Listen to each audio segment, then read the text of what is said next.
Cliche na para sa atin ang kasabihan na talagang mapaglaro ang tadhana. 'Di ba? Ilang beses na nating natunghayan at napakinggan dito sa ating programa na may mga tao talagang pinaglalaruan at pilit ibinabagsak ng kapalaran. Pero paano kung ang sitwasyon mo ay kakaiba? Paano kung ikaw naman ang parang naglalaro sa tadhana ng dalawang taong mahalaga sa isa't isa?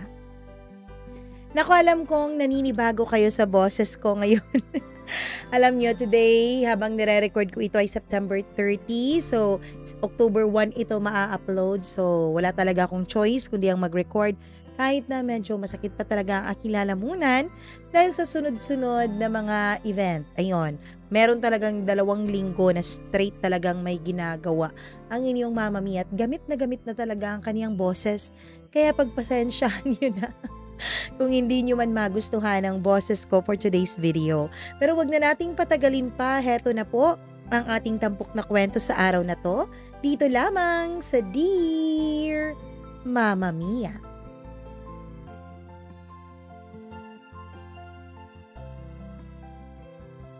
Minsan, sa sobrang desidido mo na maiwasan ang isang mahirap na kalagayan, ay hindi mo na naiisip kung ano ang magiging consequence ng mga gagawin mong desisyon. Ang importante na lang sa'yo ay ang makaalis at masalba ang iyong sarili sa kasalukuyan mong sitwasyon. Dear Mama Mia, ako si Mara at hindi ko alam kung tama ba na ikwento ko sa'yo itong aking mga pinagdaanan.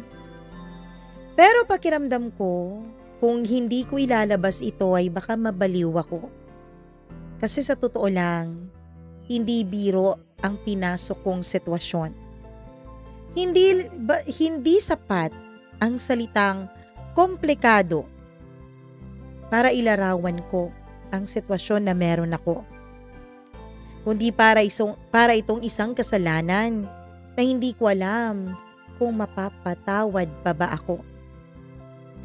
Mama Mia, may sugar daddy ako. Oo, aminin na natin. Wala na akong paligoy-ligoy pa.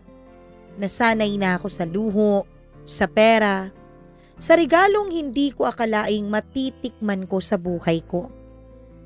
Pero ang hindi ko in-expect ay mai-in-love ako. Hindi sa kanya, kundi sa isang taong mahalaga din sa buhay niya. Parang pelikula, hindi ba? Pero sa akin, totoo pong nangyari ito. At hanggang ngayon, hindi ko alam kung mali ba na pinakinggan ko ang puso ko o mali ba na pinilit ko itong kontrolin.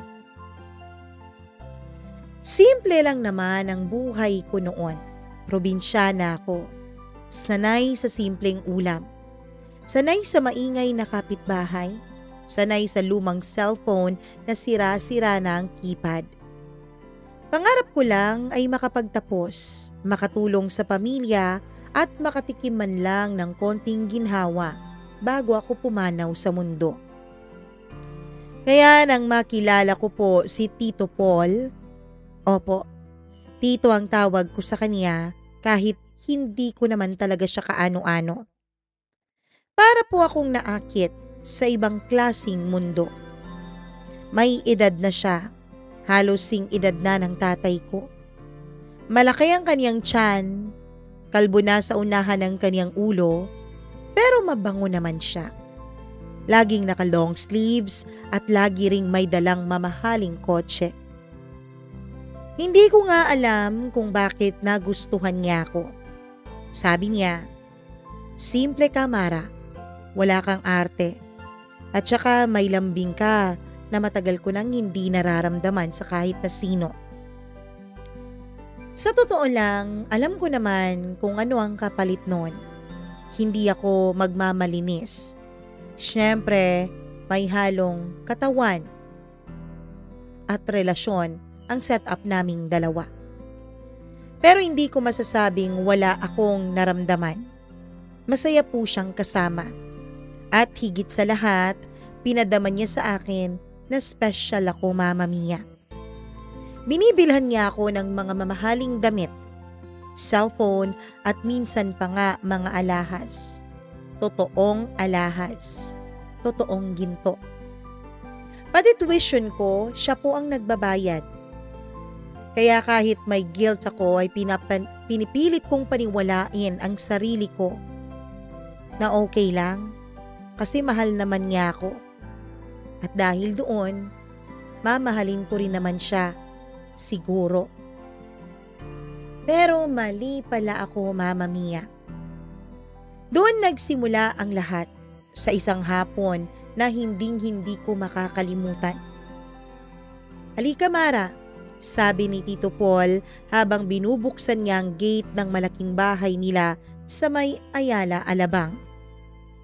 Kinakabahan ako kasi first time kong pupunta doon.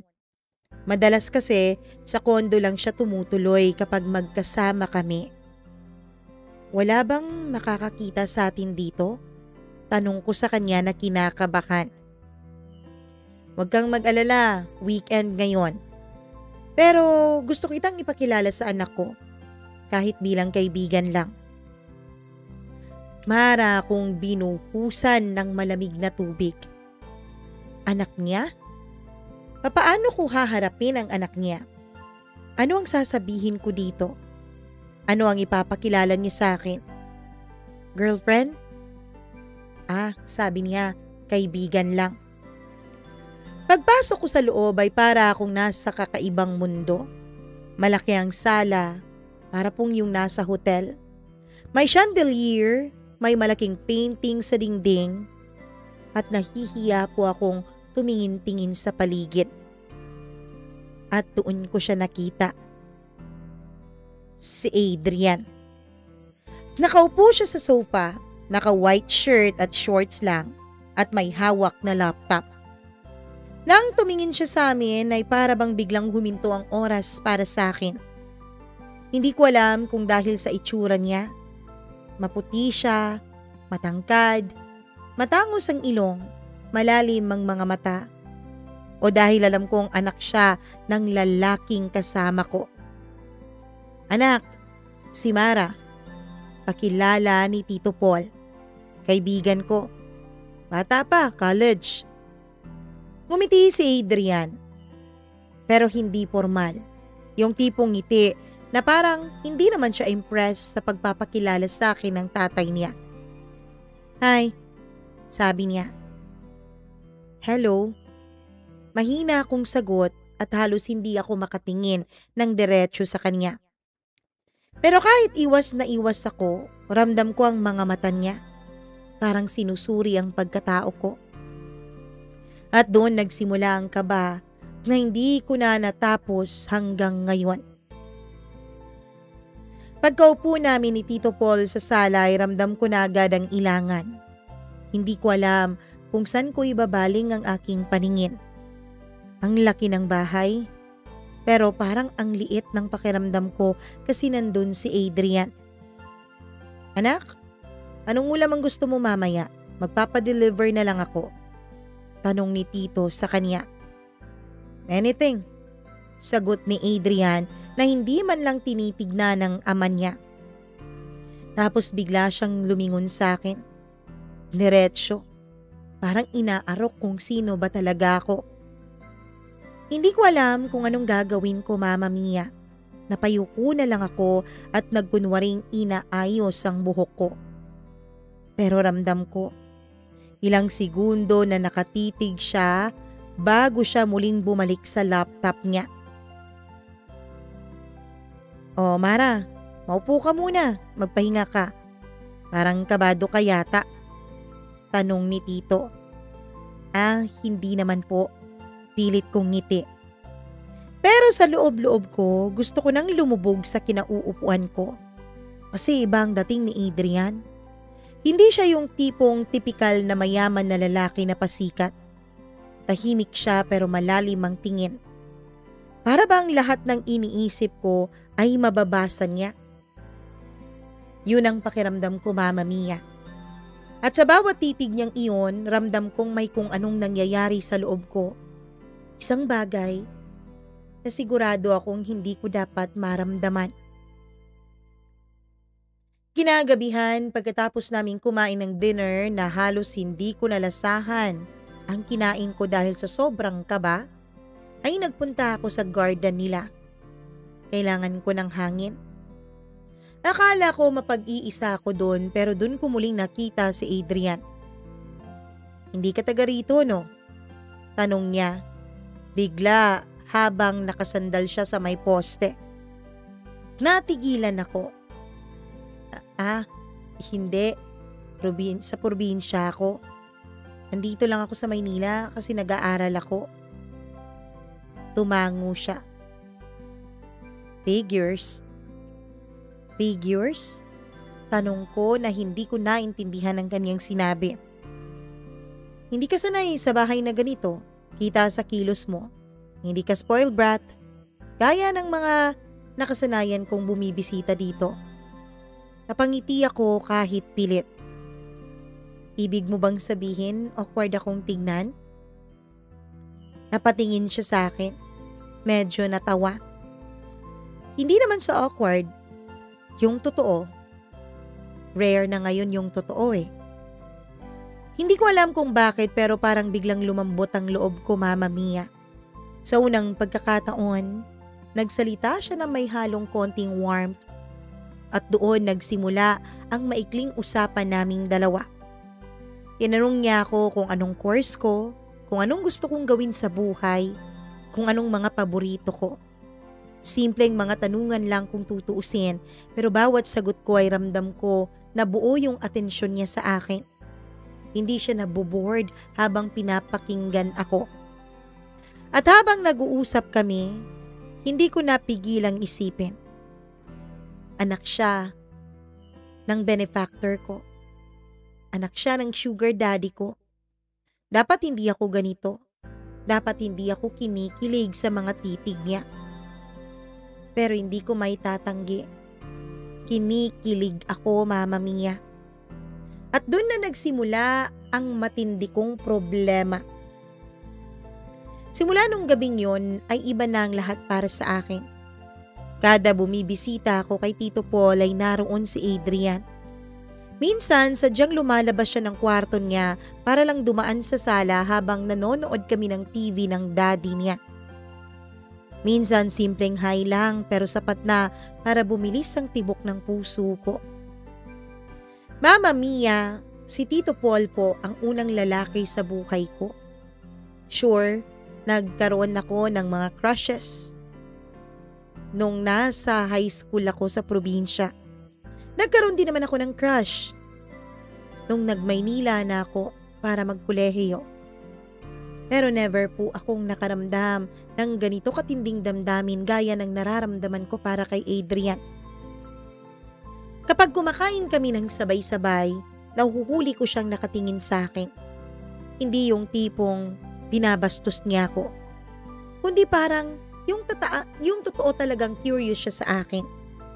At tuwing nagtatama ang mga mata namin ay pareho kaming nag-iiwas. May isang beses nag-abot siya ng juice sa akin. Hindi ko alam kung sinadya niya pero nagdikit sandali ang aming mga daliri. Sandali lang. Sandali lang yun pero grabe ang init na dumaloy sa aking katawan. Para bang nahuli ako sa isang kasalanang hindi ko dapat ginawa. At habang lumilipas ang mga linggo, palihim kong hinintay ang mga ganong pagkakataon. Yung mga simpleng titig, yung mga aksidenteng hawak, mga ngiting hindi para sa lahat, kundi para lang sa isa't isa. Hanggang sa dumating yung araw na hindi ko na nga maitanggi sa sarili ko na oo, may nararamdaman na ako para kay Adrian. Tinititigan ko ang kisame, iniisip ko si Tito Paul, lahat ng tulong niya sa akin. Pera, tuition, regalo, lahat yun ay parang bigat na nakapatong sa konsensya ko. Anong klaseng babae ka ba, Mara? Bulong ko sa aking sarili. Nabubuhay ka na nga sa pera niya, Tapos mai-inlove ka pa sa anak niya? Pero bakit ganon? Kapag iniisip ko si Adrian, parang nagiging totoo ako. Hindi dahil sa pera, hindi dahil sa regalo, kundi dahil sa kung paano siya tumingin at makinig sa akin. Parang nakikita niya kung sino talaga ako. Hindi yung bersyon na pinapakita ko lang sa mundo. At dun ko naramdaman, Mama Mia, na mukhang hindi ko na mapipigilan itong damdamin ko para sa kanya. Isang hapon habang nasa bahay ako ni Tito Paul ay nagpaalam siya na may aasikasuhin daw muna sa opisina. Iiwanan daw muna niya ako saglit.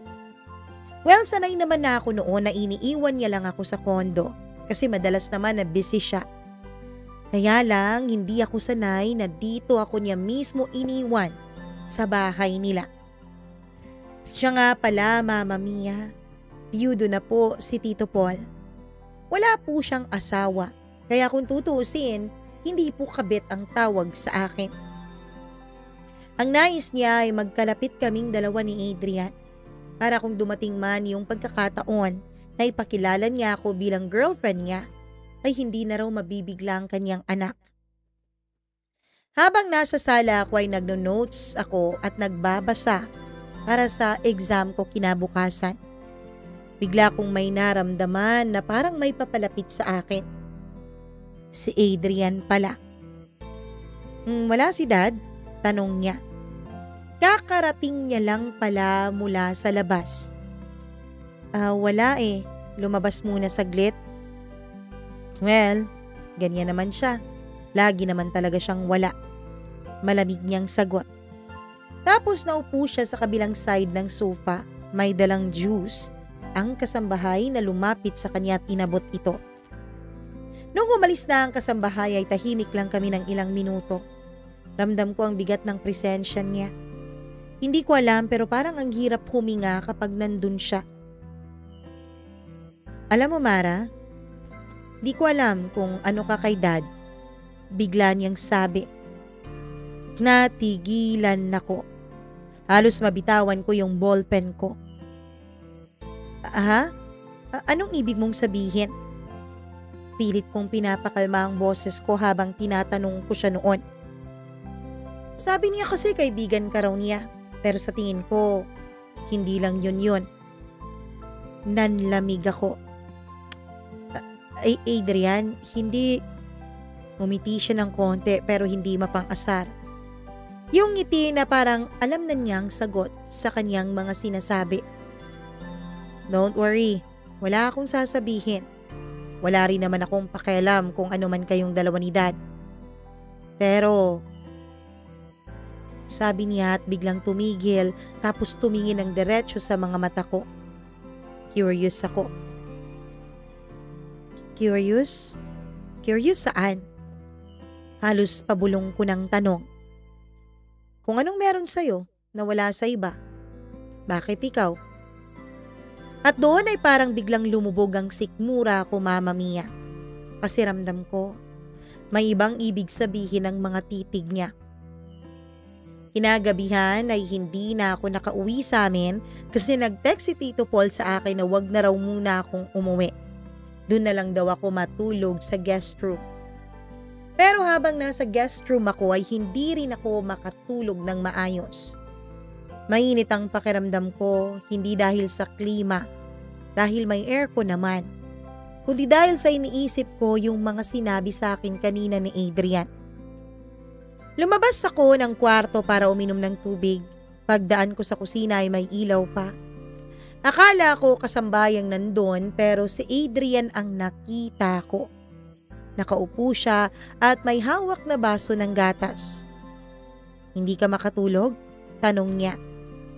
Umiling ako. Ikaw? Sanay na. Matagal na kasi akong may insomnia. Tumahimik ako. Naririnig ko lang yung tik-tak ng wall clock at mahina niyang paghigop ng gatas. Mara, sabi niya bigla. Hindi ba mabigat sa'yo? Ang alin? Yan, yung sitwasyon mo. Yung sitwasyon ninyo ni Dad. Napatigil ako. Hindi ko alam kung sasagot ba ako ng diretso o iiwasan ko yung tanong niya. Pero dahil gabi at parang mas madaling magpakatotoo sa dilim ay napaamin ako. Hindi madali. Oo, aaminin ko. Nabibigay niya sa akin ang lahat. Pero minsan, pakiramdam ko nakakulong ako. Na parang lahat ng binibigay niya, bawat sentimo, lahat may kailangang kapalit. Tumango siya na para bang naiintindihan niya ang pinagdadaanan ko. I know, that's Dad. Nagtagpo ang mga mata namin. Walang ibang tao sa paligid, walang ibang ingay. Parang may isang lihim na mundo na kaming dalawa lang ang naroroon. At sa sandaling yon, ramdam ko, Mama Mia, na mas lalong lumalim yung hindi ko dapat maramdaman sa kanya. Pakiramdam ko kasi kahit hindi naman niya obligasyon, kahit hindi naman dapat, ay inunawa niya ang aking sitwasyon. Mula noon ay dumadalas na ang mga ganitong eksena. Mga simpleng pag-uusap sa garden, sa kusina, minsan pa nga sa may garahe. Lagi kaming nagtatagpo na parang hindi sinasadya. Pero aram ko sa sarili ko, hinahanap-hanap ko siya. May isang beses nagkasabay kami sa pag-akyat ng hagdan. Nagkasalubong ang kamay namin sa may railings. Pareho kaming napatigil at nagkatinginan. Sorry, nahihiya akong bulong. Ngumiti siya. Hindi mo kailangang mag-sorry. Hindi ko alam pero hindi ko pa naman naramdaman ng ganito kahit kay Tito Paul. Yun bang parang may kuryente sa pagitan naming dalawa. Na parang magkadikit lang ang mga balat namin ay parang nagwawala na ang buong kalamnan ko. Isang maliit na bagay kung tutuusin pero para sa akin, malaking hakbang na yon papunta sa isang bawal na linya. At mula noon ay lagi kong sinasaway ang sarili ko. Hanggang dyan lang dapat kayong dalawa ni Adrian. Hindi na dapat mas lumalim pa. Hindi na dapat mas lumayo pa ang namamagitan sa inyong dalawa. Mama Mia, sa totoo lang, mahirap man pong paniwalaan, pero totoo pong iniwasan ko ang nararamdaman ko. Totoo pong iniwasan ko si Adrian. Hindi ko alam kung ano ba talaga ang dapat o hindi dapat. Kasi ang puso ko masaya, na-excite kapag nakikita ko siya. Pero ang konsensya ko, ang utak ko, para bang nandidiri sa sarili ko. Bakit ako nakakaramdam ng ganito para sa isang tao? Sa isang tao na mahalaga sa taong nagpapaaral at sumusustento sa akin. Pero sadya nga yatang napakahirap unawain ang mga damdamin at lalong napakahirap din itong itago. Dumating sa puntong hindi na lang simpleng pagkagusto ang nararamdaman ko, Mama Mia. Habang nakahiga ako isang gabi, iniisip ko si Adrian. Hindi yung mga luho, hindi yung pagiging anak ng sugar daddy ko, kundi siya mismo. Yung paraan niyang magsalita, yung mga mata niyang parang nakakaintindi sa akin kahit wala naman akong anumang salitang sinasabi.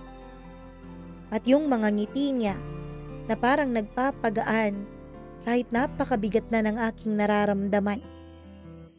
At doon ko tuluyang inamin sa sarili ko, oo Mara, aminin mo na, in love ka na. At hindi kay Paul. Hindi sa lalaking kumakama sa'yo. Hindi sa lalaking nagpapakasasa sa katawan mo kapalit ng pera at mga material na bagay na naibibigay niya, kundi sa mismong anak niya. Masakit, nakakahiya, pero yun po ang totoo. Dati, Mama Mia, pakiramdam ko aksidente lang ang mga pag-uusap at pagtatagpo namin ni Adrian. Pero habang tumatagal, ay alam ko na, hindi na siya aksidente pa. Isang hapon, umuulan noon ng malakas. Wala si Paul. Nasa business trip siya. Naiwan akong mag-isa sa kondo, Mama Mia. Nagulat na lamang ako nung may nag-doorbell sa labas. At nung pagbuksan ko ito, ay si Adrian ang nandun. Walang ibang tao. Ang kondo po ay 2-bedroom. May sala po siya. Alangan namang hindi ko papasukin si Adrian, alam naman niyang pagmamay-ari iyon ng ama niya. Kaya pinapasok ko siya. Kaming dalawa lang. Habang nakaupo kami sa may sala at nagsiselfone ay bigla siyang nagsalita.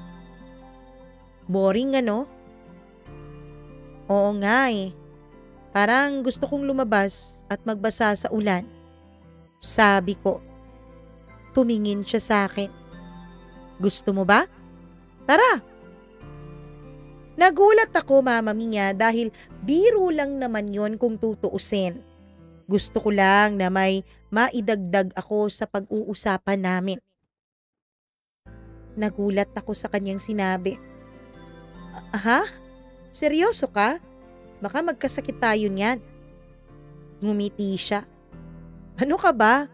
Para namang hindi ka nag-aaral ng college Hindi naman totoong nagkakasakit kapag naliligo sa ulan. Hindi ka ba marunong mag-enjoy minsan?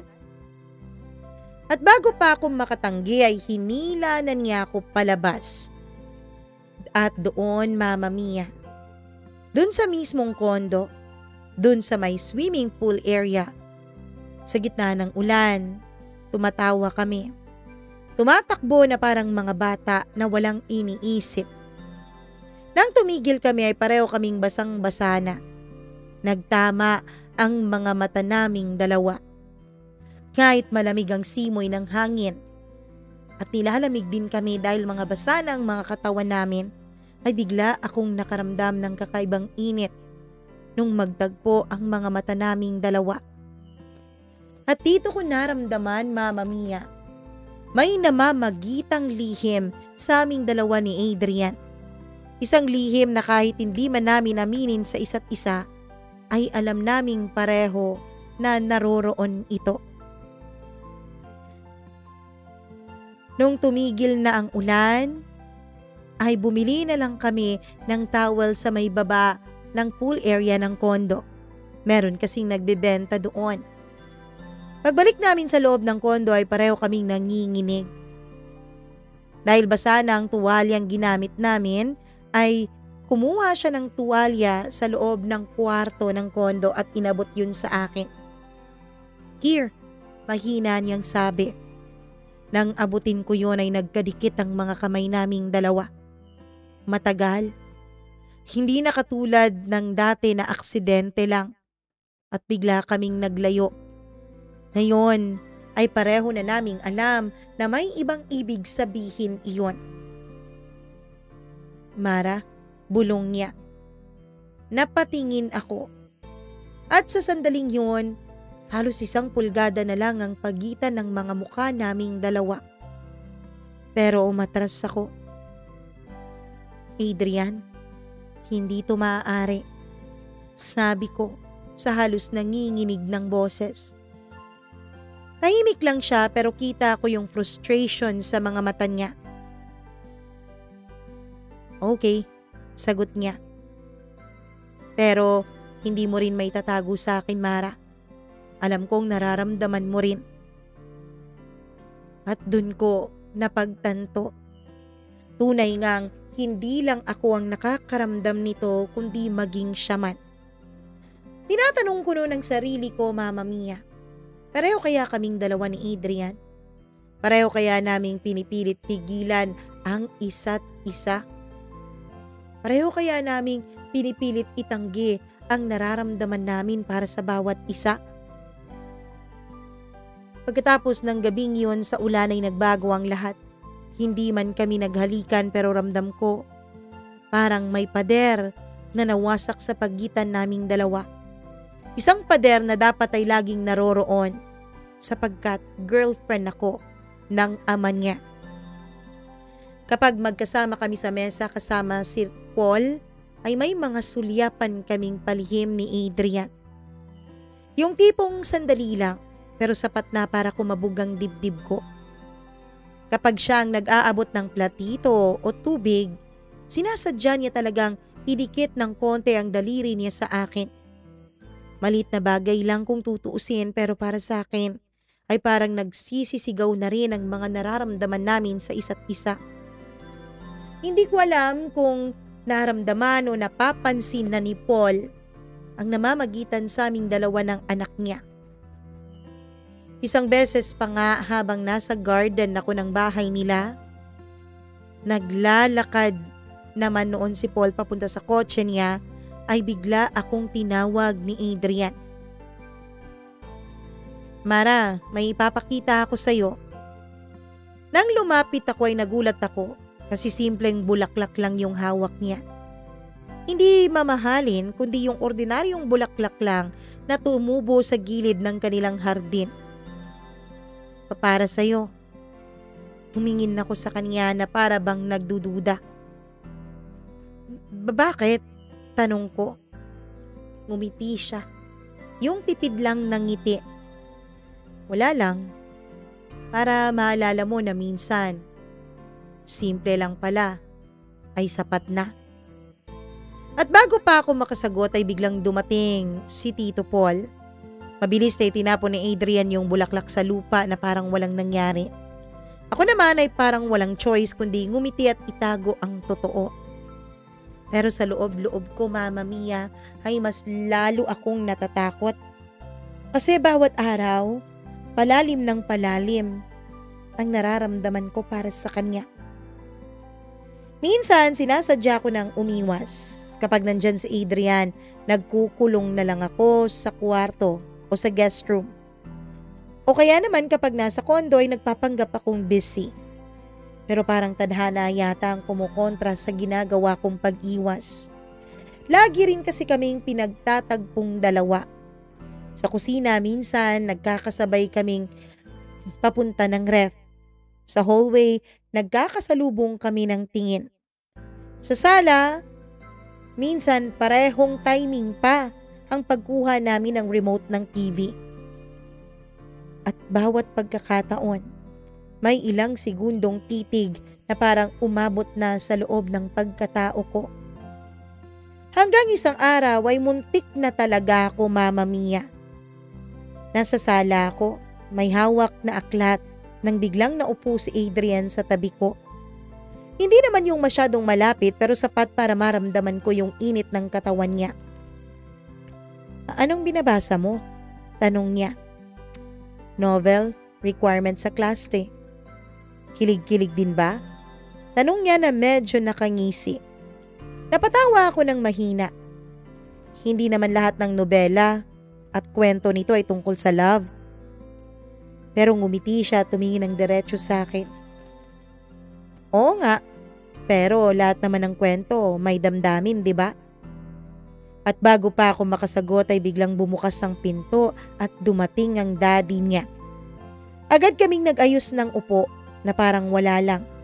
Pero ramdam ko yung pawis sa palad ko at bilis na pagtibok ng puso ko. Isang gabi, Mama Mia, ay tila nahawa ata ako kay Adrian. Parang ini-insomnia yata ako. Hindi ako makatulog kasi paulit-ulit kong iniisip yung mga titig ni Adrian. Nasa bahay nila ako noon. Lumabas ako para maglakad sa garden. Tahimik. Tanging ilaw lang ng poste at huni ng kuliglig ang kasama ko. Muntik pa akong mapasigaw nung may biglang nagsalita sa likuran ko. Hindi ka pa rin makatulog? Boses niya. Napalingon ako at nandun nga siya, nakatayo at nakataas ang mga kamay na para bang nagsosurrender. Oops, bago ka pa mag-isip ng kung ano, hindi kita sinusundan na. Sanay lang talaga akong lumalabas dito kapag gabi. Naglakad kami sa hardin. Dahan-dahan lang kasi hindi naman masyadong malaki yung hardin na yon. Parang walang papuntahan yung paglalakad namin pero pareho naming alam kung bakit kami nandoon. Mara, sabi niya matapos ang ilang minuto ng katahimikan. Bakit ka ba talaga nandito? Alam ko ang ibig niyang sabihin pero nagkukunwari akong walang alam. Nandito? Ano, dito sa bahay niyo? Kasi kaibigan ako ng... No. Putol niya. Bakit ka nandito sa buhay ni Dad? Natigilan ako. Hindi ako makatingin sa kanya. Hindi ko rin alam eh. Sagot ko sa wakas. Minsan, pakiramdam ko lang wala akong choice. Tumahimik siya pero nang tumingin ako ay nakita ko yung sakit sa mga mata niya. Hindi lang pala ako ang nahihirapan. Siya rin pala. Dumating yung araw na hindi ko na alam kung kakayanin ko pa ba ang pagtitimpi. Gabi na, umuulan ulit. Wala si Tito dahil out of town siya. Pero sinabi niyang dun muna ako sa bahay nila. Nasa sala ako, nag-aaral nang biglang bumukas ang ilaw sa kusina. Si Adrian. Coffee? Alok niya. Tumango ako, umupo siya sa harap ko at naglagay ng 2 tasa sa mesa. Habang umuusok yung kape ay nagtagpo na naman ang mga mata namin. Mara, sabi niya. Mahina pero seryosong seryoso. Hindi ko na kayang itago. Mama Mia, para pong huminto ang oras. Hindi ko alam kung anong sasabihin ko. I know this is wrong, dagdag niya. Pero araw-araw kitang iniisip. At araw-araw kong nilalabanan na hindi sabihin sa'yo to. Nanginginig ang kamay ko, Mama Mia. Hindi ko alam kung dahil ba sa sobrang kaba o dahil ba sa tindi ng damdamin na nararamdaman ko rin para kay Adrian. Adrian, hindi pwede. Alam ko. Pero hindi ko rin kayang magsinungaling. At sa sandaling iyon ay dahan-dahan siyang lumapit at yumuko sa akin. Halos magdikit na ang mga labi namin, Mama Mia. Pero umatras ako. Tumayo ako bigla, halos matapon ko na yung kape. Hindi pwede, sigaw ko. Kahit na ang totoo, ay may munting boses sa puso ko na nagsasabing, mas tama ito kaysa sa ginagawa naming 2 ni Paul. Tumahimik si Adrian. Nakita ko yung sakit pero hindi na siya nagpumilit. Okay, bulong niya. Pero Mara, huwag mong sabihin sa akin na wala kang nararamdaman. Pagkatapos nun ay iniwan niya ako doon. Nanginginig at umiiyak kasi alam ko, Mama Mia. Alam kong tama siya.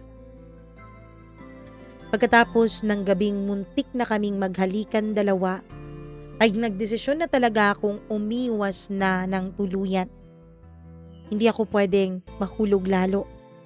Hindi ako pwedeng lumubog sa kasalanan na alam kong hindi lang ako ang sisirain ko, kundi ang relasyon nilang 2 bilang mag-ama. Kaya tuwing pupunta ako sa bahay nila, pilit kong nilalayo ang sarili ko kay Adrian. Kung dati, nakikipag-usap ako ng konti, ngayon ay dead man na ako sa kanya. Kung dati tumitingin ako sa direksyon niya kapag naroroon siya, ngayon ay yumuyuko na lamang ako. Pero hindi naging madali, Mama Mia. Kasi ramdam ko yung presensya niya. Kahit nasa kabilang kwarto siya, parang alam ng puso ko na nandyan siya. Kapag dumadaan siya sa likod ko, naaamoy ko yung pabango niya na hindi ko dapat hinahanap-hanap. Pero oo, hinahanap-hanap ng ilong at ng puso ko. Minsan nasa sala kami ng daddy niya, nanonood ng TV. Biglang pumasok si Adrian at dumiretso sa kusina. Hindi ko siya tiningnan pero nakita ko sa salamin ng cabinet kung paano siya tumingin sa akin. Diretso. Matalim na para bang nagtatanong sa akin kung hanggang kailan mo ako kayang iwasan. May isang beses, nagkasabay kami sa mesa para mag-breakfast. Wala pa noon si Tito Paul dahil naliligo pa kaya kaming dalawa lang. Tahimik kaming kumakain. Ako nakatingin lang sa itlog at tinapay sa plato ko. Siya naman ay parang nagbabasa ng cellphone. Pero ramdam ko tuwing susulyap ako ay nakatingin din siya. Walang salitang lumalabas pero may mga tanong at sagot na para bang sinusulat na sa mga noo at mata naming dalawa. Iniiwasan mo ba talaga ako? Oo, kasi natatakot ako. Bakit? Dahil kay Dad? Oo, at dahil na rin sa sarili ko. Pero hindi mo kayang sabihin na wala kang nararamdaman sa akin, tama? Tama. Isang maikling sandali lang yon. Pero pakiramdam ko parang mahaba na ang aming pag-uusap dalawa. At nang bumalik ako sa kwartong pinagsistayhan ko pagkatapos kumain, ay hindi ko na mapigilan ng sarili kong ngumiti. Dahil sa totoo lang, Mama Mia, nung nasabi ko yun kay Adrian, ay para pong nabunutan ng tinik ang puso ko. Parang nabunutan ng tinik ang dibdib ko. Kasi sa wakas, naamin ko rin sa kanya na may nararamdaman ako. Isang weekend, nagyaya si Tito Paul na mag-outing kami sa Tagaytay. Kaming 3 lang daw. Siyempre kahit ayokong sumama ay wala naman akong choice. Sa loob ng kotse, nasa harap si Tito Paul. Siyempre, siya ang driver. Ako nasa tabi niya at si Adrian naman nasa likuran. Sa buong biyahe ay nagkukunwari akong tulog pero ramdam ko ang mga mata ni Adrian na nakatingin sa akin mula sa likod. Pagdating namin sa rest house na nirentahan nila, ay naghiwa-hiwalay kami ng kwarto. Siyempre magkatabi ang kwarto namin ni Paul at sa dulo yung kay Adrian. Pero nung gabing yon ay biglang nag-brown out. Hanap muna ako ng kandila, sabi ni Paul habang lumalabas. Naiwan ako sa loob, may hawak na cellphone bilang pang flashlight. Biglang bumukas ang pinto at si Adrian ang pumasok. Okay ka lang? Tumango ako. Oo, naghihintay lang ako ng daddy mo. Lumapit siya, tinapat yung flashlight ng phone niya sa kisame. Nakakatakot kapag madilim, ano? Umiti ako ng pilit. Sanay naman na ako. Palagi kasing walang kuryente sa amin sa probinsya. Tumahimik kami. Ang lapit-lapit namin sa isa't isa noon. Parang kahit konting galaw lang ay magtatama na naman ang mga balat namin. At kung hindi lang bumalik agad si Paul, dala ang kandila, ay ewan ko kung ano nang nangyari sa aming dalawa. Magbalik namin sa Maynila mula Tagaytay ay mas lalo akong nahirapan. Kasi araw-araw, dumadami yung alaala naming dalawa ni Paul na ako lang ang nagtatago sa dibdib ko. Minsan naiisip ko, baka ako lang ang nag-iisip. Baka hindi naman talaga ganun si Adrian. Pero tuwing tumitingin siya sa akin, tuwing umingiti siya, alam kong hindi lang ako nag-iisa sa damdaming ito. At para mapakalma ko ang konsensya ko ay kinukumbinsi ko ang sarili ko ng ganito. Wala namang nangyayari, Mara. Titigan lang yan. Hindi naman yan pagtataksil eh. Hindi mo pa naman siya hinahalikan. Hindi pa. At hanggat hindi kayo umaabot doon, hanggat hindi nagtagpo ang mga katawan ninyo, walang mali dyan. Simpleng paghanga lang yan. Panggagaslight ko noon sa kasalanan ko. Pero sa loob-loob ko alam kong kasinungalingan yon, Mama Mia. Kasi kahit titigan lang, kahit sulyapan lang, kahit hawak lang ng daliri, pakiramdam ko ay parang nagtaksil na ako kay Paul. Dumating ang araw na hindi na kayang manatiling tahimik ni Adrian. Nasa sala kami, mag-isa lang ako at nag-aaral. Bigla siyang dumating at nakatayo sa harap ko. Mara, pagod na akong magpanggap. Nabigla ako. Ha? Anong ibig mong sabihin? Alam mo na kung anong ibig kong sabihin. Huwag mo na akong lokohin, Mara. Huwag mo na ring lokohin ang sarili mo. Nakikita ko sa mga mata mo. Halos mabilaukan ako ng sarili kong laway dahil sa sobrang gulat. Adrian, alam mo namang hindi pwede. Hindi tama. Lumapit siya. Hindi ako makagalaw. Sabihin mo sa akin, Mara. Sabihin mo sa akin ngayon na wala kang nararamdaman para sa akin at titigil na ako. Hindi na kita guguluhin. Natahimik ako. Nakatitig lang ako sa kanya. Gusto kong magsinungaling pero walang salitang lumalabas sa bibig ko. At sa katahimikan ko ay siya na mismo ang nagsalita. Exactly. Pagkatapos noon ay siniil niya ako ng halik. Hindi ako nakapalag. Pero yung halik na yun ang pinakamasarap na halik na naranasan ko. Bago pa ako makabawi sa halik niya ay tinigil na niya at iniwanan na niya ako doon. Nanginginig. Kasi alam ko, hindi ko talaga kayang itanggi ang nararamdaman ko para sa kanya. Simula noon, mas naging mabigat ang lahat. Hindi na kami nagtatago sa ngiti at titig lang. Mas lumalim na ang usapan namin. Mas lumalakas na ang tensyon namin. Hindi na muling naulit pa ang halikan naming dalawa, pero naramdaman kong parang mas tumitindi na ang tagpo sa pagitan namin. Kapag nandyan si Paul, nagkukunwari kaming dalawa ni Adrian na normal. Pero sa likod ng lahat, alam naming pareho. Isang maling hakbang lang ay babagsak kami sa isang siguradong kasalanan. At habang mas pinipilit kong labanan ng lahat, ay tila ba mas lalo lang akong natutukso. Kasi sa bawat araw na dumadaan, mas lalong isinisigaw ng puso ko si Adrian.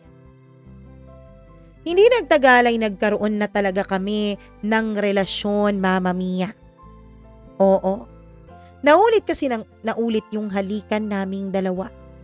Hanggang sa may nangyari na nga sa amin, isang hapon na wala na naman si Paul sa bahay. Hindi ko na lang idedetalye kung papaano namin ginawa ang bagay na yon. Pero natagpuan ko na lang ang sarili ko, Mama Mia, na nasa kama ni Adrian. Nakapatong siya sa akin at pareho kaming walang saplot. Pareho naming ibinubulong at hinahalinghing sa hangin ang pangalan ng bawat isa. At pagkatapos noon, ay tuluyan na nga kaming nagkaroon ng relasyon. Hindi ko na sasabihin kung paano niya ako inaalagaan sa tunay na salita ng mga eksena. Pero hindi rin ako magsisinungaling. Mama Mia, naging kanlungan ko po si Adrian at naging kanlungan niya rin ako.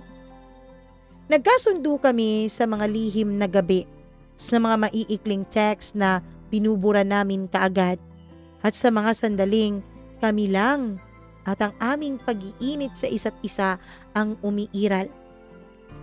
Mula noon, bawat umaga gigising ako na may halong saya at takot.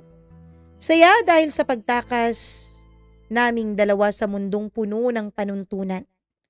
Pero takot din dahil sa katotohanang alam naming parehong mali ang ginagawa namin.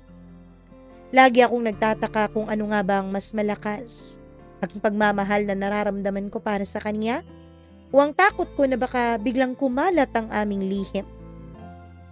Naglaro ang isip ko sa mga tanong na yon araw-araw. At habang tumatagal, napagtanto ko na ang isang lihim kapag paulit-ulit mong binubuhay ay mas nagiging mabigat. Parang bato na hindi mo na kayang itulak sa gilid para itago. May mga sandali ring malakalungkutan. Minsan nakikita ko siya na para bang ang lalim-lalim ng iniisip. Hindi ko alam kung ang iniisip ba niya ay ang sitwasyon naming dalawa. Ang sitwasyon namin sa kanyang ama. Minsan kapag kaming dalawa lang, kapag tapos na kaming nagniiniig, ay nag-i-imagine at nagdi-daydream kami ng normal na buhay sa ilalim ng isang bubong na kaming dalawa lang na walang itinatago. Minsan naiisip namin, paano kaya kung dumating yung araw na malaya na kaming makakapag-date sa mall? Malaya na kaming magkakahawak kamay ng kaming dalawa kahit nakatingin pa ang iba.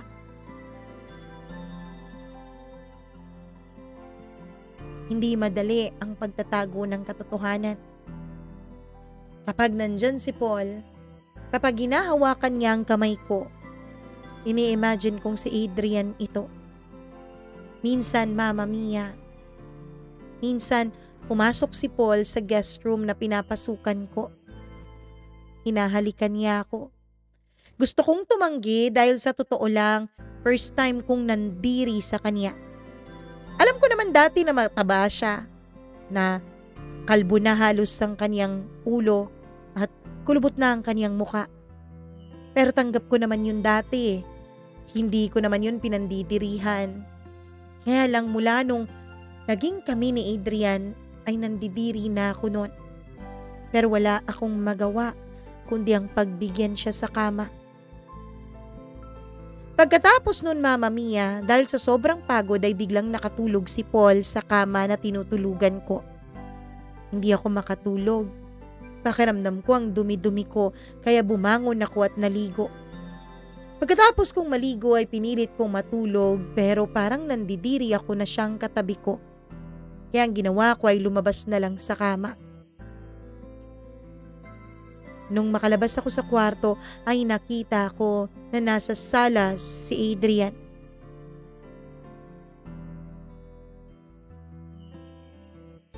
Galit ang kaniyang mga mata pero may luhang umaagos mula dito.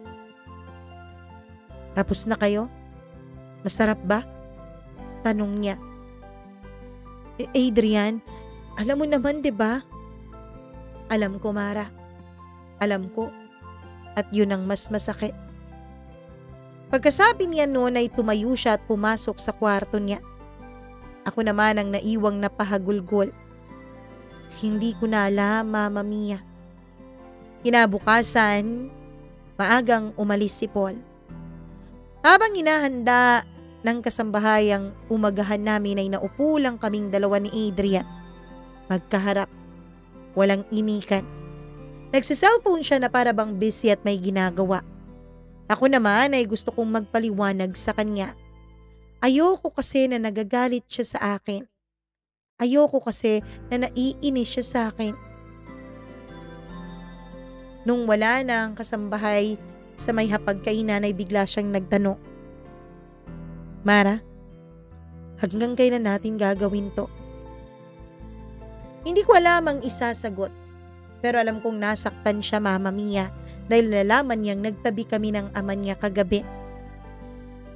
Hanggang sa kaya mo pa, sabi ko.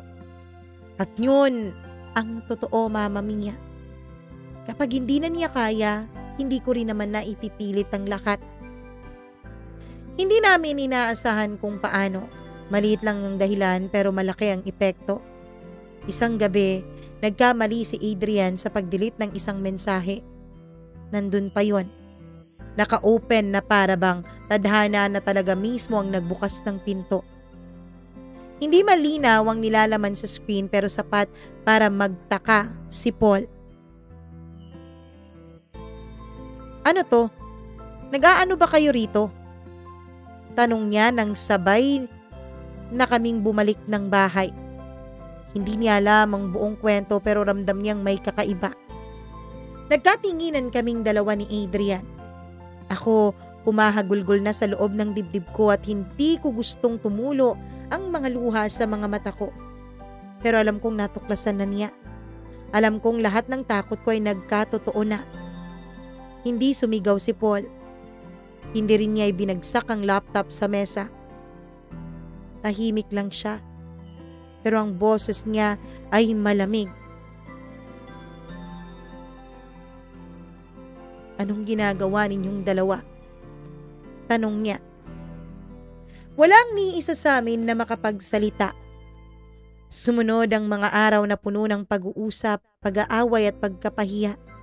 Si Paul, na hindi kalaban ng mundo kahit kumapal ang dugo niya, ay hindi nagpabaya. Tinawag niya kaming magkasama sa sala at hinihiling na magpaliwanag kaming dalawa. Si Adrian ay may mga sandaling nagtatangkang ipagtanggol kami. May mga sandaling umiiyak ng tahimik. Ako ay umiiyak din, hindi sa takot kundi dahil sa pagsisisi. Pinilit kong sabihin na nagkamali lang kami at hinihiling ko sa kaniyang patawarin niya kami. Ngunit ang mga salita ni Paul ay hindi basta-basta nawawala. Hindi lang ako nasaktan dahil nagsayang ako ng pera ko sa'yo, Mara. Sabi niya. Nasaktan ako dahil hindi lang pera ang sinayang mo, kundi pati pamilya, pati pagtitiwala at pati relasyon namin ng anak ko. Mama Mia, alam kong masakit para sa akin, pero alam ko ring mas masakit para kay Paul.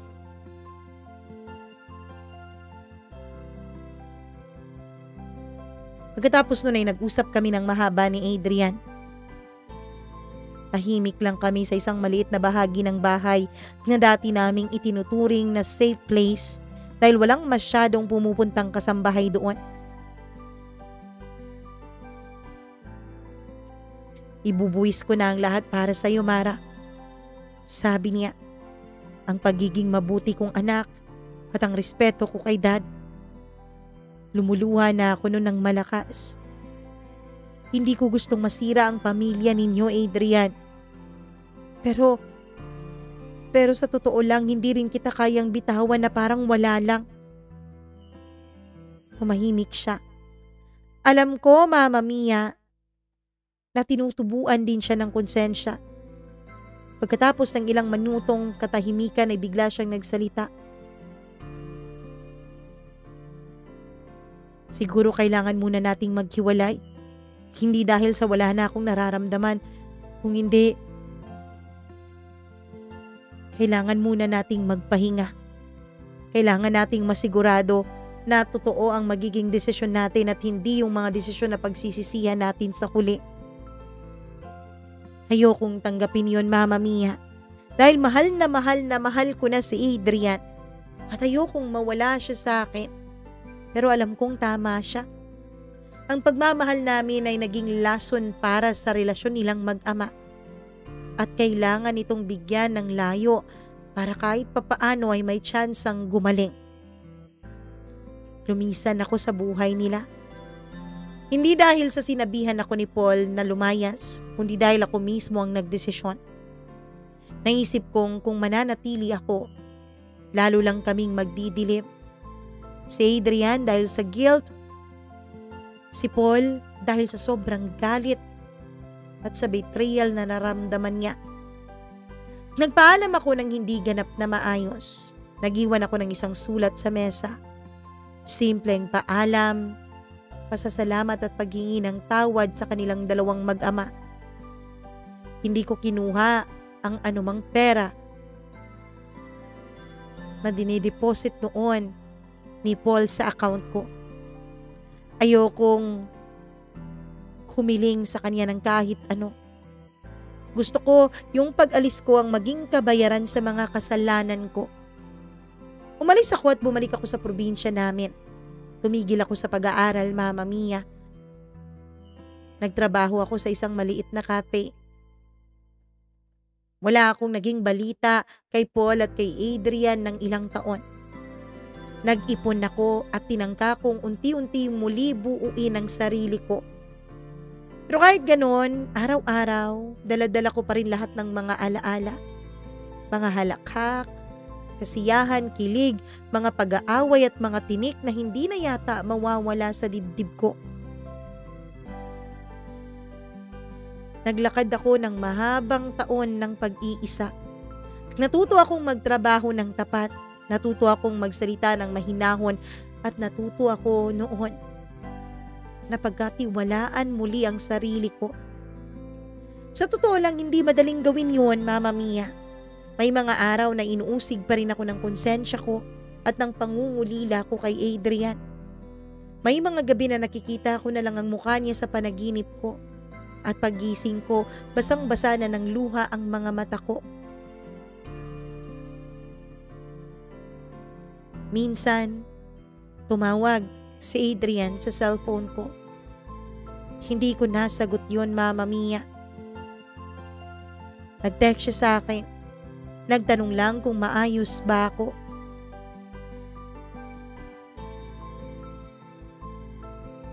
Ilang buwan pang lumipas hanggang sa naging kompletong 5 taon mula nung nagkahiwalay kaming dalawa. Nag-text siya sa akin. Na-miss kita. Hindi ko rin mapigilan ng sarili kong mag-reply ng ako rin. Sumagot ako ng totoo. Kasi kahit 5 taon na ang nakakalipas ay aaminin kong nandito pa rin sa puso ko si Adrian. Ngunit alam naming pareho na ang pag-ibig na yun ay may bakas na. Hindi kami pwede kung hindi kami magdudulot ng mas malaki pang sugat sa kaniyang ama. Ilang taon ang lumipas bago ako nakabalik sa Maynila. Nagbago na ako, hindi lamang sa itsura ko kundi pati sa isip at sa puso. Hanggang sa nabalitaan ko na lang pagkatapos ng 2 pang taon na nag-asawa na si Adrian. Hindi man niya kagad sinabi sa akin, ay may mga balita na lang na dumating sa akin, Mama Mia. Hindi ako galit, pero hindi rin ako masaya nung una. Kasi pinanghawakan ko yung text niyang na-miss niya ako eh. Pinanghawakan ko yung sabi niya na ako pa rin. Pero natutunan kong isipin na baka kahit mahal pa niya ako ay ito ang tama para sa kanya. Baka ito ang pagbabagong kailangan niyang daanan. Minsan nagkataon, Mama Mia, ang tadhana talaga ay sobrang napakamapaglaro. Nagkita kami sa isang coffee shop nang hindi sinasadya. Nakita ko siyang maayos na. Kasama niya ang asawa niya at may isang munting bata. Nagkatinginan kaming dalawa at may mga ngiti na hindi na masakit. May mga mata siyang dati kong minahal pero ngayon ay may iba ng laman. Mara, kumusta ka na? Tanong niya. Ayos, simple lang, sabi ko. Nagkatinginan kami ng sandali. Hindi na namin muling inalipusta pa ang nakaraan. Hindi na namin kailangan pang balikan yon. Ang mga alaala ay nananatiling laman na lang ng puso ko. Minsan mapait, minsan rin naman matamis pero malinaw na hindi kami dapat magsama pa sa paraang dati naming ginawa. Nauwi ako sa isang maliit na mesa at nag-order ng isang mainit na kape at nagsulat ng liham. Hindi para sa kanya, kundi para sa sarili ko. Liham na naglalaman ng pag-amin, ng paghingi ng kapatawaran at ng pag-asa. Liham na sa huli ang magiging dahilan kung bakit nakangiti ako ng tama. Dahil pinili kong magpakabuti kahit na ang ibig sabihin noon ay mamatay ang puso ko at mawala ang pagmamahal na inaasam-asam ko. Para kay Paul, alam kong masaya ka ngayon. Alam kong nagkaayos na kayo ni Adrian. Hindi ko nahihingin na patawarin mo ko. Gusto ko lang na malaman mo na hindi ko sinadyang saktan ka. Hindi ko sinadyang palalimin ang sugat sa puso mo. Maniwala ka, sinubukan ko namang pigilan ang sarili ko.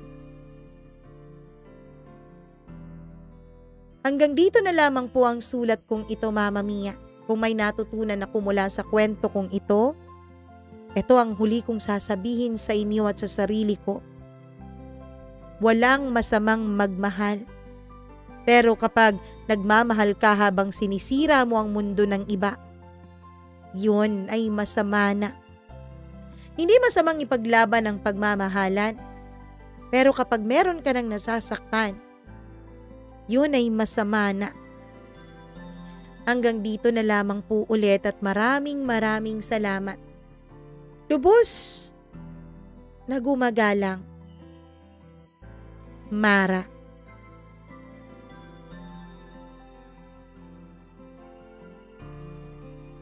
Grabe ang kwento mo, Ate Mara. Anak pa talaga ng sugar daddy mo, 'di ba? Ang iyong napagtripan, ang iyong minahal, pero ako naman talaga ay saludo sa pagpapalaya at pagpaparaya mo. Totoong hindi talaga madaling bitawan ang mga taong mahal natin. Kahit pa nga minsan, harap-harapan na tayong niloloko, 'di ba? Kahit pa nga minsan, harap-harapan na tayong sinasaktan, lagi pa rin natin silang hinahanapan ng excuse kung bakit nila tayo sinaktan. Lagi pa rin ganun. Kasi nga, hindi madaling bitawan ang ating mahal. Pero kung kinakailangan, gaya ng sitwasyon, gaya ng nangyari kay Mara, kailangan talaga din natin gawin yon. Kung wala tayong choice, wala tayong magagawa, kundi gawin yun, 'di ba? Kasi yun talaga yun ang katotohanan ng mundo. Wala tayong magagawa, lalo na kung hindi talaga tayo itinadana sa isa't isa.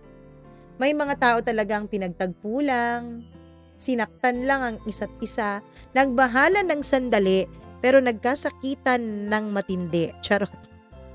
Diba may mga ganon? Anyways, maraming salamat, Mara, sa pagbabahagi mo ng iyong kwento dito sa atin. And hiling namin na sana mahanap mo na rin ang iyong kaligayahan. Di mo naman sinabi dito kung may bago ka ng pag-ibig o kung ano man, pero sana kung may dumating man, magkaroon ka na ng katahimikan at makamtan mo ang tunay na kalayaan at tunay na pagmamahal. Maraming salamat sa inyo. Charot lang. Anyways, bago tayo dumako sa iba ninyong mga pa-shoutout, request ko muna na sana i-like at i-share niyo naman ang video na to. At sana mag-subscribe na rin kayo dito sa ating channel kahit na napakahirap na talagang abutin nung 100,000 subscribers by the end of this year. Hindi tayo mawawala ng pag-asa. Bakit ba? Charot. So, paki-like and share at paki-subscribe na rin, paki-click na rin ang notification bell para lagi po kayong na-update sa tuwing meron po tayong ina-upload na kwento. At sabi ko nga sa inyo, pipilitin natin na hindi tayo a-absent at meron tayong upload lagi, kaya kahit medyo, hindi naman talaga medyo, malat tayo at paos ang ating boses, ay go lang tayo ng go. Hello ako kay Evelyn Kawit, Janice Linian, Maria Elena Abe, Maureen Tugab, Gimaras Girl, Easy Gale, Mila Raduban at Freaky. Sila po ang ating mga members. Ayon. Sa nagtatanong kung ano yung membership, ayan po sa baba, meron po diyang join or be a member. Yan po ang i-click ninyo at si YouTube na po ang magpapaliwanag sa inyo kung paano po ang pagpapa-member. Basta sila ang members natin, kaya sila ang ating always top priority sa ating mga comments and syempre pa-shout out. At kahit naman merong tayong mga members, nagbabasa pa rin naman tayo ng inyong mga pa-shout out. Oo, pasensya nga pala sa mga nag-comment ng mahigit 2 linggo na hindi nababasa. Dahil alam nyo naman na mahigit o magdadalawang linggo na rin tayong hindi nagre-record kasi advance tayo nung mga nakaraan. Ayon. Hello ako kay, ano ba to? Dairon Cell Vlogs. Ay, sabi niya, grabe, deserve nitong more views. Ito pala yung story na iniyakan ko out of all Mama Mia's upload. O, ang kanyang tinutukoy, kung hindi niyo pa na S3 #333. Ang title po ay Hated My Wife. So, pwede niyo pong tignan yan. Hello ako kay Janina Tarukin, maraming salamat. Hi din ako kay Daguplo Evelyn, kay Janice TV. Hello, hi din ako kay Jennifer Ganigan, maraming salamat sa pakikinig. Janet Gamboa, kay Jaime Rodriguez, Ariston Maniago, Ambato Joy, Leonie Hiso, maraming salamat sa pakikinig mo. Ayon. Hi din kay Asnaer Agani or Asnair Agani. Ayon, maraming salamat. Hello din ako kay Josephine Tilio. Hi din ako kay Ma'am Judith McGovern and to her husband. At sa lahat po ng nakikinig ngayon. Maraming salamat po sa inyo. May mga nagtatanong kung nasaan na raw yung bago nating upload sa Encounters with Mama Mia. Nako, this week mag-a-upload po tayo. Promise po yan kapag hindi na po tayo pa-ons. This week, promise, mag-a-upload na. So, paki-follow, paki-subscribe po tayo ng Encounters with Mama Mia. Kung hindi nyo po mahanap, andyan po yung link sa baba. Again, my name is Mama Mia na hinihikayat po kayo na kung may sarili kayong kwento, huwag kayong mag-atubiling mag-email sa atin. Ayan po ang ating email address, mamamiacdo00317@gmail.com. Maraming salamat sa inyong lahat. Mag-ingat po kayo palagi and stay safe, stay dry, and stay healthy. Bye-bye! I love you! Mwah!